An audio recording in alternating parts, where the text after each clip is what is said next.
HBU Think About It welcomes Dr. Jeffery Howard Green, a graduate of Notre Dame. Yep. PhD in philosophy. That's right. So who are some of your mentors in the world of philosophy? Right. Well, that's a great question. At Notre Dame, I studied with a lot of different professors there. One that a lot of people have probably heard of is Alvin Plantinga. Sure. He was essential to, along with some other professors, really helping Christians find role models inside professional philosophy, one of the more prominent Christian philosophers of his generation. And so he was there at Notre Dame, Peter Van Inwagen, Michael Ray, a sort of host of others. So it was a really good experience. Now, is Alvin Plantinga still lecturing and teaching, or is he retired? So he's, for the most part, retired. He still makes appearances and helps out, and I think he may have a post at Calvin, sort of a retired spot too, in his old stomping ground. So in just a few days, I'm going to interview and film with Richard Swinburne. Okay, great. Would you know Swinburne? Not as well. Yeah. So I've seen him at conferences and stuff. Yeah. But he too, like Professor Plantinga, was part of sort of that Christian Renaissance inside philosophy. So it also, reminds us that all philosophers are not atheists, the big misnomer of our age. Jeff, give your title here at Houston Baptist University. Right. So I have a couple right now. I'm Dean of the Graduate School, and then I'm also currently serving as the interim dean in our School of Christian Thought, and I'm director of our Institute of Christianity and Scholarship. So the graduate school, right? We see, and we reported recently that it's had a lot of growth. Can you kind of tell us what's been conspicuous to that growth, and then what the graduate school entails? Right. So the growth in the graduate school, I think the most fundamental thing that's allowed that to happen is vision. And that's the vision provided by our president and by our leaders in the 10 pillars and embracing the challenge of Christian graduate education. For a variety of historical reasons, there's a lot of Christian schools in America that decided to be primarily liberal arts colleges or focused on the undergraduate experience. And that's not to say that's a bad way to do it. There's a lot of different ways to do higher education. But we really want to take advantage of the opportunity that we have here at HBU to not only just train undergraduate students, but train professionals, train those that are going to go on to do PhD work and teach at other universities. And I think it's really important that we embrace that challenge, because if we don't, then we're really conceding all forms of higher learning and academic training to the secular world. And there's some cost to that. So I think it's really important for the church that we provide really quality graduate programs at Christian schools. And I think that's the vision in the 10 pillars, and that's Dr. Sloan's vision. And then with that vision, then we've been able to grow our programs. And so we're now a doctoral granting institution. We have many new programs have started in the last 5 or 6 years. So that's where a lot of that growth has come from, is just meeting more needs that are out there in the community and in the church. So in the graduate program, what all would that entail? Is it all the graduate from the different colleges? It's all the different colleges and schools we have. And starting next year in the fall, almost every one of our colleges or schools will have a graduate program. We're hoping to have, and some of these are pending various accreditation approvals, but we're hoping to have, for example, a Master's of Science in Kinesiology and Sport Management over in our School of Nursing and Allied Health. We're looking forward to adding programs in our counseling areas, and bringing out programs like a Master's of Arts in Marriage and Family Therapy would be a great one to have. We have programs in our humanities program. We have a Master's of Liberal Arts and a Master's of Philosophy. We have some in Christian Thought. We have some in business. Really, it's something that's across campus. And so it's really exciting to see that's not just in one area, but it's really faculty across campus coming together to serve those students. Why are the students postgraduate coming to HBU? Well, part of it's our excellent faculty. So the Masters of Fine Arts program, for example, we have some of the very best visual artists, that can just really do a great job mentoring those students, teaching them their craft and how to be an artist, but also how to understand Christianity and art in light of the truths of Christianity. And so they do a wonderful job attracting students because they care for the students, they want to mentor them, and their own professional experience is a testimony to their expertise. The same thing is true, say, in our Masters of Divinity program. Dr. Evans is a great scholar, and he's also a great communicator. So students know that they're going to get someone who's not only an expert, but someone who can pass that expertise along and that they can learn from. And so I think that's a large part of our success. Some of our programs are also more unique. We're one of the few Masters of Science in Human Resource Management here in Houston, and so we have a special niche there that people, I think, have really decided that we're an excellent school to come to. And we also have strengths in the undergraduate areas in some areas that then get passed on to our graduate levels as well, again, because of our excellent faculty, for example, in our School of Nursing and Allied Health and the reputation there we have. So I think all those reasons combined, the nature of our institution is a Christian institution, the quality of our faculty really make us a great place. Well, HBU is Division I, and it's nationally known, and now online is expanding. How many of the graduate programs are online, and how many are going to be online? Right. So right now we have 2 degrees that you can get fully online, the Masters of Arts in Apologetics and the Masters of Education. Now, in both those areas, we also have different tracks, so to speak. So in apologetics, you can do cultural apologetics or philosophical apologetics. In the Masters of Education, we have some like curriculum and instruction or educational administration. You can do those. And those are fully online programs. You don't have to come here at all. If you live, somewhere far away, we, of course, would love to see you to come visit us, but you can also get a great HBU education from wherever you're located. We're hoping to expand that. And so, again, some of this is pending various approvals, but, I mentioned one before, the Master of Arts in Marriage and Family Therapy. We're also looking at other programs out in counseling to expand as well. I want to say the number is 4 or 5 off the top of my head. I don't have the exact number for you. The Masters of Science in Kinesiology. Hopefully we'll have a Master's in Science in Nursing at some point too online. And so we're looking for several of them to roll out. One of them I just forgot actually, our Masters of Arts in Theological Studies as well is fully online. So I would just go check out our application. You can see all the lists. Hopefully I didn't get any of them wrong there. And by the way, how do they check it out? HBU.edu. If you go to hbu.edu/grad, it'll pull up all the information about all our degrees. You can go apply online. You can see which programs are online, which ones are pending or not. With all this wonderful change we have going on, I know sometimes I have trouble keeping track, but if they go check out our website, it has the most current information, and the graduate coordinators or myself are always happy to help people out to make sense of those. hbu.edu/grad, G-R-A-D, that makes sense.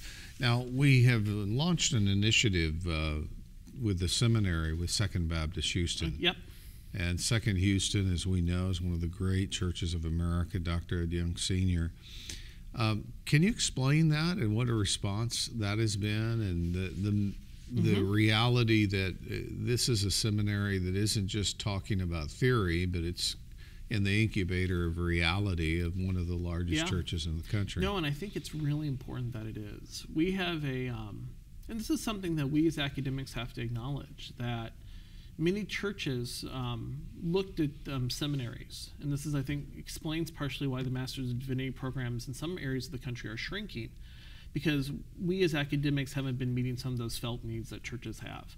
We've been doing a great job giving pastors theoretical knowledge, but when they show up to their church to pastor it, they've been doing all their practice inside the classroom, maybe with a little bit of an internship here or there, but it's been primarily scholars teaching them, and they need some more practical engagement as well. And so by partnering with the church, we really feel like students are going to get the best of both worlds. They're going to get all the great language studies we have here. They're going to get all the academic knowledge we have in the studying of Scripture, but then they're also going to be able to work with people that are pastoring day in and day out in one of the most successful churches that's out there, a church that, and by success, I mean it's touching people for Christ. It's not just all about the numbers, but when you look at Second's ability particularly for urban cities, right, here in the Sun Belt, they've figured out a way to be relevant in people's lives and to share the gospel. And I think that's a great model to learn from, even if it turns out that you're in a rural church or you're somewhere else in the country. What a great opportunity to study among the best, real professionals who know what they're doing and want to do church well. And that Houston Theological Seminary is what we call the Masters of Divinity of Houston Baptist University. It's has classes taught both at Houston Baptist University and Second Baptist. Right. Yeah, that's right. Students can take classes on Second Baptist's campus. They can learn from some of their pastors there who are also our faculty. Or they can take classes here at HBU, or they can mix and match. We have some students that take some of their classes on Second's campus, and then maybe for convenience, or they really like the professor, or just it turns out that's the subject they want to study this semester, also take some classes here on HBU's campus. And they can even take some of our online classes as well. We try to do everything we can to make our classes accessible. So that MDiv can cross into Master of Apologetics? Yeah, so we have some online classes in theology, and if a Master's of Divinity student wants to take some of those, we welcome it. And then, maybe even one day we'll see a fully online MDiv. We're not there yet, but, we can dream. So. Now, Craig Evans, as we know, is one of the great theologians of the world, one of the foremost Jesus scholars of the world. He also is inviting auditors to the classes. Yeah, the surveyors, yeah. Okay, surveyors. Yeah. Okay, tell us what they are, man. I want to make sure everybody knows they can be a part of that. I think this is a really exciting opportunity. One of the things I think we feel passionately about at HBU is thinking through how we can serve the church. And this is not true just about us. A lot of schools are thinking about how can we serve the church and provide education for, the interested person in the pews. And I know it doesn't work for everybody's life right now to start a full graduate degree. But we still want to be able to help you understand Scripture, help you understand the life of Jesus. And so we have students that some of them are Second Baptist members, some of them are just members of the community. They can go online and then they can sign up for classes to, sit in and learn from Dr. Evans. They don't have to do the coursework or anything like that, and so it's a little bit more casual of an experience. And it's not for credit, but you still get all that learning and all that opportunity to participate. And so, yeah, it's an exciting opportunity. Recently, Dr. Evans spoke at Second Baptist Houston, and it was a fantastic message that he presented on the uniqueness and incomparability of Jesus Christ. It's rather unique that you have a theologian like that who also knows how to communicate in a major pulpit. Right. No, I think that it's part of his unique gifts is not only a scholar but a communicator. And what a communicator he is. And he's just as dynamic in a large crowd, like a pulpit on Sunday, or in a small classroom. So people should take advantage of him being here in Houston. I think it's really a great place. And we have other great scholars like that too at HBU. I think it's one of the things that make us unique. Christy and myself and my son, all three of us were mentored by him in our doctoral program, and Jeremiah in his PhD program. So we certainly are big enthusiasts. Let's talk about the Master of Apologetics. Right. Because I filmed with Holly Ordway when we were both in London. Right. She was up in Oxford and I was in London, and so we met. I'm really impressed with her. Philip Talon, Michael Ward, I filmed in his home there in Oxford and learned the significance of him being in England. Right. That I think a lot of Americans don't really quite understand who Michael Ward is. Can you profile those three? Michael Ward is one of the world's foremost C.S. Lewis scholars. I would say out of anyone, he's responsible, for example, some of the celebrations we've had of C.S. Lewis's life in England. He's been the forefront of helping keep that memory alive.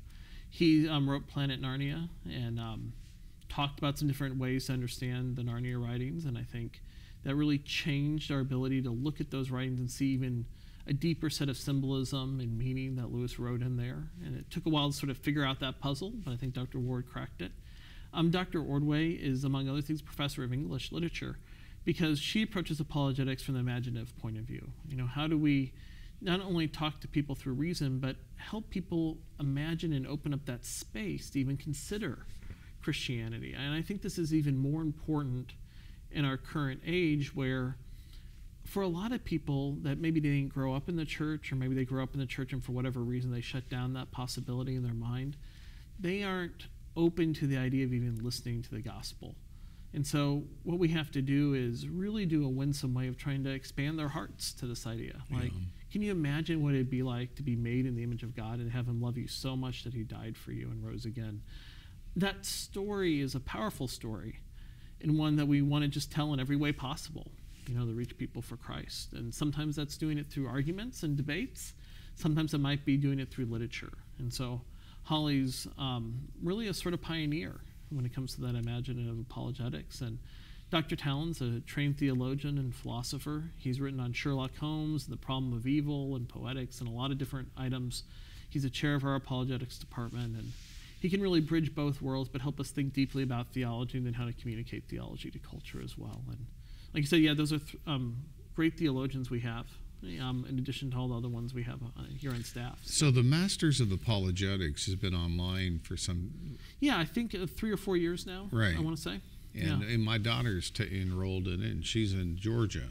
Yep. And but I do believe that the faculty of the School of Christian Thought of HBU is uniquely superior to most Christian colleges I know. And I don't mean that as a put down to other colleges. No. It's just rarely do you aggregate that type of quality and scholarship in so many different people. I mean, you got Lee Strobel on one end of the spectrum, and you've got Craig Evans and Michael Ward, and then I love Mary Jo Sharp. Yep. I mean, great. Christy and myself are a part of the theology department, but they're just a group of men and women that if I was doing my ministerial career all over again, if I was doing an MDiv, which I did, but if I was doing one for the first time, it would be exactly where I would go, because the broad range and the scholarship of that group of theologians, I just don't know of any other school in the country that has it. No, I think that's right. I mean, we're a unique school in that you can study, for example, with a couple, in addition to all the people you mentioned, Bill Craig and Nancy Piercy here as well. And, the list goes on and on. Yeah, I don't want to forget anybody. I mean, others, Nancy Piercy, my goodness. And Ben Young's teaching at our second campus right now about communicating truth to culture, and he's written some on apologetics. Your son, Jeremiah Johnson, has written some great work in his unanswered Bible studies and also his scholarly work as well. And so it's really a unique place. Students in our Masters of Philosophy program, students in our Masters of Arts and Theological Studies, Masters of Divinity, have space in their degree programs as electives to be able to take classes with our apologists, even if that's not their main degree. Right. And so I think that's one of the strengths of HBU is that we also have professors who are serving across these different programs here, and so we're not siloed. So the philosophers in the philosophy department and the School of Humanities help out in the School of Christian Thought and vice versa. That's a very important point. It is, and I think it's part of the overall strength of HBU is that we're a university. Exactly. There's great things about seminaries, but I think as a university you have a unique perspective that you can come here, get a great theological education, prepare for ministry. You can also go watch a football game, watch a baseball game here on campus. Division I sports. 17 different Division I sports. You can go participate in our art museums. You can hear all the different lectures. We had N.T. Wright come in just recently. So there's a lot of opportunities you have here as a university. And that's been a blessing for our students and, also for their families. I meet a lot of graduate students who, the husband's in one program and then the wife is in another program, Maybe she's taking her education degree and he's in one of the theology programs is one of the patterns I've seen. But there's a lot of different versions out there. Maybe someone's in the MLA program and someone else is in the MFA program. So it's a great opportunity for families to come here together, pursue their education, and then go serve the kingdom. We're talking to Jeffery Green, the PhD, who leads in the graduate school of the university, an area of great growth. I mean, I looked at the numbers and the trend line, Jeff, and I was just really... Yeah, we've more than tripled in the last 5 or 6 years. Yeah, it's just amazing.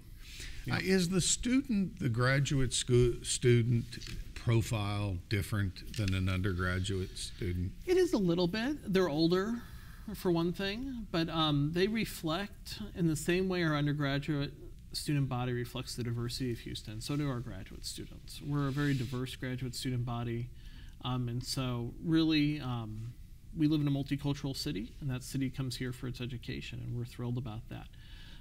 We have a little bit more, I'd say, commuter students. We definitely have graduate housing, but more of those students are commuting because they have families and they live off campus, or they're coming at night from, after they work all day. And so there's maybe a little bit of a different profile there. But by and large, it's really reflects our city. And then in our online programs, that is a unique experience. And so we'll see kind of how the undergraduate, as we expand our undergraduate online, what the demographic is there. But it's exciting in our graduate programs to have students all over the nation, even all over the world. I taught a philosophy religion course, and I would get on our course management software, and I'd talk to a student that we have in Japan, who's taking our MA Apologetics program. And so it's not just in America that we're reaching people. And that's really one of the great benefits of online. Yeah. It's that there are people that want an education, and as a university, we have an opportunity to serve them.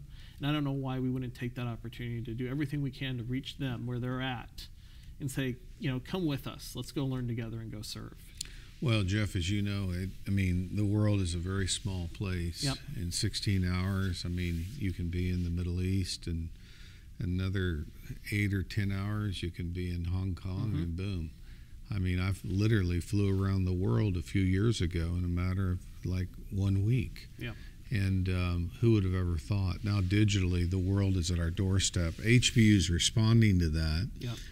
And I want to just, given your background and your expertise in philosophy, the project I've been working on, a documentary Right. on the rise of the nuns, this religiously disaffiliated cohort that's about 55 to 70 million adult Americans that have left the church. And I've been at the doorstep of a number of philosophers like A.C. Grayling in London, and formidable intellects. Right. And many of them that believe that the Christian story is nothing more than Greek mythology rehashed, and et cetera, et cetera. What drew you to the field of philosophy, and what was your PhD on, and why?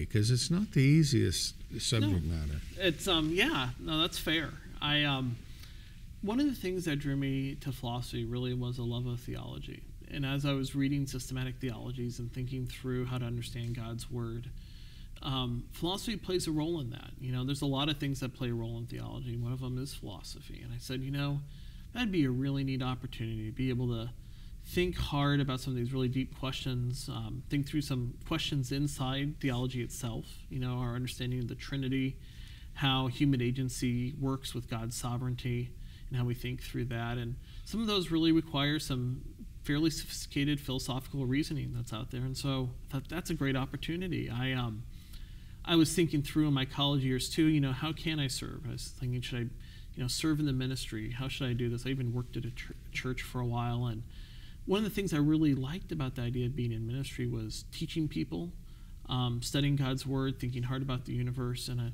I realized in the academic world, a lot of those gifts are what I would be doing full time. And I thought, this is really a neat opportunity. We'll see what happens, but I'll go pursue it. And it's turned out really great. I'm thrilled to work in Christian higher education, which is, a calling of itself, and I think in ministry as well. And so being able to use my gifts in that way every day to help students think through ethical issues, or, think through some of these theological questions we had is really a great joy.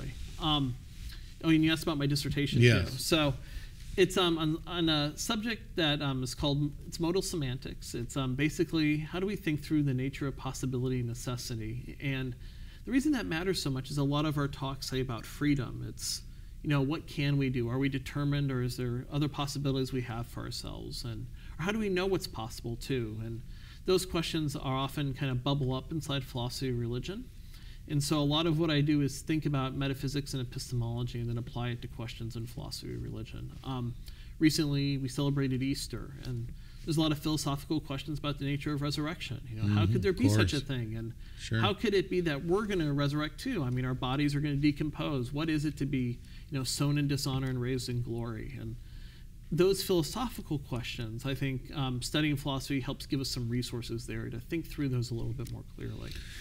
Jeff, the minister of the gospel today might think that they can just tell stories and kind of have seminar sermons, but the fact of the matter is the culture has shifted in that, with the advent of the internet and technology as it is, people are asking much tougher questions. Right.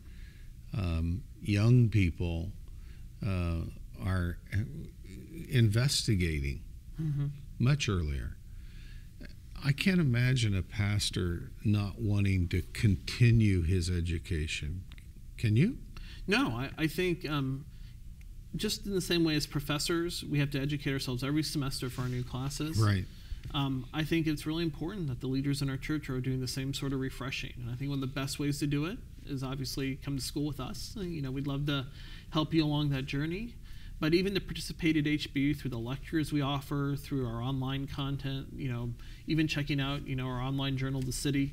There's lots of different ways. Let's talk for about people that to just do real that. quick. Yeah. You mentioned The City. I was going to say we collaborate together on that, but you really carry the ball and run with it.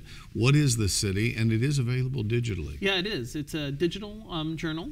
And so The City is our publication at HBU that really is a multidisciplinary effort in that we have professors from all across campus and all across other campuses too. It's not just HBU faculty writing about how Christianity and their professions come together. And we do different themes. So we've had recent ones on, say, science and faith. And you can read some of the leading lights in science and faith. Think about those issues. Or we've had one on the resurrection. We've done one on atheism in the last year, on Jesus and his enemies. And yeah, they're all available online at hbu.edu/thecity.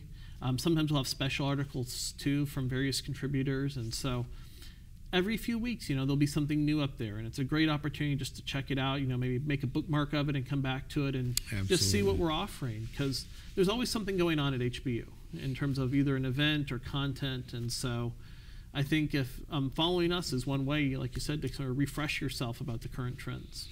Well, there is something always going on. 12,000 events each year held on the campus of Houston. I didn't know it was that many. University. I knew it's a lot. Straight from Candace, she told me that. And I thought to myself, boy, that is a lot. Jeffery Howard Green, and let's make sure that we have the address on The City, hbu.edu/thethecity, The City. Yep. And on the graduate program, hbu.edu/grad, grad. Yep. Both those links will get you there. All right, Jeff, thanks for stopping by, and we look forward to talk to you again about future developments in the graduate program at Houston Baptist University. It was great. Thank you. Thanks for having me.